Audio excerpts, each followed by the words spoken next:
Hello and welcome to World Talks. My name is Anna Kalczyńska. An unbreakable bond. The US president unequivocally characterized the relationship between the United States and the United Kingdom as special during his visit to Downing Street today. The statement comes on the second day of the US leader's important state visit to the United Kingdom. Mr. Manas Chawla, the CEO of London Politica, is joining me now to discuss the significance and the takeaways of this visit. So hello and welcome to the studio. Thank you for joining us here live. Great to be with you, Anna. All right, so let us first start by the main takeaway of today, which is the US-UK technology prosperity deal. Do you think how important it is for the mutual relations, the bilateral relations? Yeah. I mean, it's a big part of marking this visit as a success. The key behind a lot of Trump's visits abroad is a commercial perspective. We know that the tech sector matters to him. It's why he brought so many of the tech executives to London to visit, senior politicians. We saw them at the state banquet that happened just last night. But if you look into the specifics of the deal, they're very specific. They're very similar to a lot of the other deals that Trump has signed in that they are very light on details. A lot of the numbers that are being tallied up for investment in the UK were actually part of pre-existing announcements. A lot of them are contracts that the UK government is giving to American tech companies like Palantir, some of which they'd already planned out. So, in the long term, it might not make a huge difference, but it makes a difference in painting this visit as a success. Definitely. So what is the relation between Keir Starmer and Donald Trump? Some say it's quite tense. After all, Keir Starmer is the staunch supporter of Ukraine. He was one of the initiators of the coalition of the willing, and he much differs from Donald Trump's approach. On the other hand, Starmer was the one who broke the ice, paying a visit to the United States, and he was the one who somehow warmed the relations with the European Union. So what's the level of this relationship today? Yeah, I mean, I'd say it's an unlikely friendship. When Trump's second term started, a lot of the officials in the Trump administration told me that they viewed Starmer as one of the European statesmen that they thought would be hardest to get along with. Politically, they differ on just about everything, like you noted, on the situation in Ukraine, but particularly the situation in the Middle East. We know that one of the fundamental sticking points in this relationship has been Starmer promising to recognize a Palestinian state in just about a week's time at the UNGA. And we know this is completely at odds with Donald Trump's position and his staunch support for Israel. But these leaders so far have managed to, dance awkwardly around their disagreements to show a united front. I mean, both of them, frankly, could use a PR win, right? Trump in showing his domestic audience that he has the ear of a important European leader, that he's engaging in genuine diplomacy, that he's trying his best to solve these wars. And Starmer at a time when his popularity in the United Kingdom is tanking, by maintaining this fraught relationship. He paints himself as an unlikely diplomatic savior, and that'll go to benefit both. Do you think Starmer is able to realign a little bit Trump's approach to Ukraine with the European one at this point, at such a crucial moment, right, where the talks have stalled and nothing is going on well? British seem to be a bit frustrated with the lack of progress. Yeah. Well, I mean, the UK, but Germany, France, Poland, plenty of countries have tried to shift Donald Trump's position on Ukraine. They've conceded on many of his demands. We saw the most rapid diplomacy that I've ever seen in my life, when in just 24 to 48 hours, several key European leaders emerged in the White House in the aftermath of the Alaska summit. That was unprecedented. It was very unprecedented. But the problem that I think European leaders see is that Trump has constantly bended to Vladimir Putin's demands, in the very starting, promising to end this war in 24 hours, in giving in to some of his demands about Ukraine's potential involvement in NATO, in the European Union. But constantly he seems not to be, listening to European ideas about how to bring about a peace in this region. The key sticking point we see now is Trump's push to the European Union to put tariffs on China and India, tariffs of 50 to 100%, right? Tariffs that would be crippling for many of the European economies, that would rocket into sky-high inflation. I think some European politicians will think that Trump is using this as a gambit to basically pose an impossible condition that will later give him a pretext for saying, actually, this wasn't my fault. I gave the Europeans a choice. It's their fault. Definitely.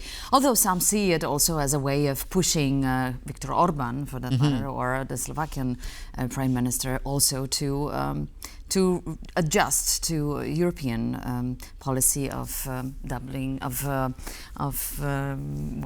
securing others than the Russian oil and gas, right? Way of getting the energy. Anyway, so. Ukraine was definitely discussed, although was not mentioned officially. How about the tariffs? Do you think that United Kingdom can be granted some other special treatment in this respect? Yeah, when the UK tariff deal came about, it was one of the very first tariff deals that came about, when it comes to European allies. I think the Europeans looked at that and said that doesn't seem like a particularly good deal. Of course, when the Europeans went to the negotiating table with Trump, they got a deal that was frankly no better. I think Keir Starmer here is cutting his losses. I think he knows that he's negotiated a deal. He's, put to rest what could have been the largest disagreement between this administration and his. And I think he's keen to move on to show political support in other realms such that he can then leverage and use that, in a few months' time to rethink the tariffs. We know that Donald Trump's position on just about everything is very flexible. And I think right now Starmer's bringing the leverage to show a united front and then to possibly renegotiate this in the future. Coming back to yesterday, because that was a tour de force, tour de grace, to be honest, at Windsor Castle with a beautiful banquet, state visit, flattery is definitely a weapon used by the UK. And President Donald Trump was ushered into Windsor Castle, as though the crown fate was hinged on what he was about to say on public television. So the state banquet, amazing aesthetics, carriage tour, right? Yeah. Also the military aircraft gun salute. I think that Donald Trump is sensitive to these kind of gestures, right?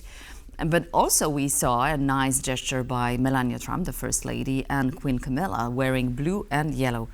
That is also a telling symbol. Somehow showing unity, showing solidarity with Ukraine. Do you think that that also was a soft way of influencing the American president? Yeah, I mean the clothing choices of the royals, sometimes of Melania Trump, have been a classic tool to express a very soft sentiment about their position on some of these issues. We know that the former queen used to do this.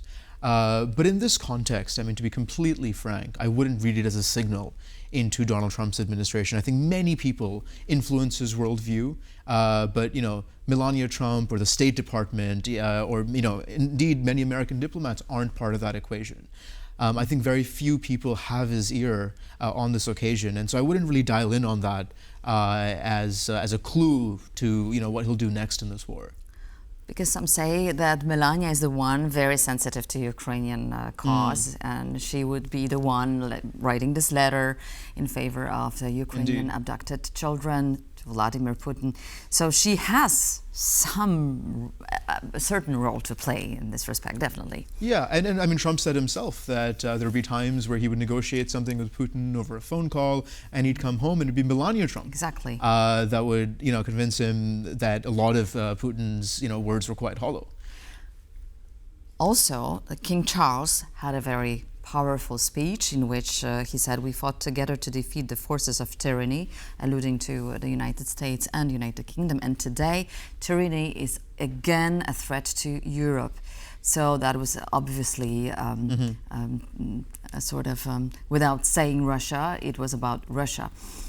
Do you think that was somehow also a way of influencing Trump and bringing him to the European approach? Yeah, I think the majority of Brits will know that King Charles has his political views. He's a politically charged royal, at least before he took up this position, and now he has to play an official and a very important ceremonial role in showing the amicable nature and the strong nature of the US-UK relationship. So the extent to which he can express his views have to be, very veiled.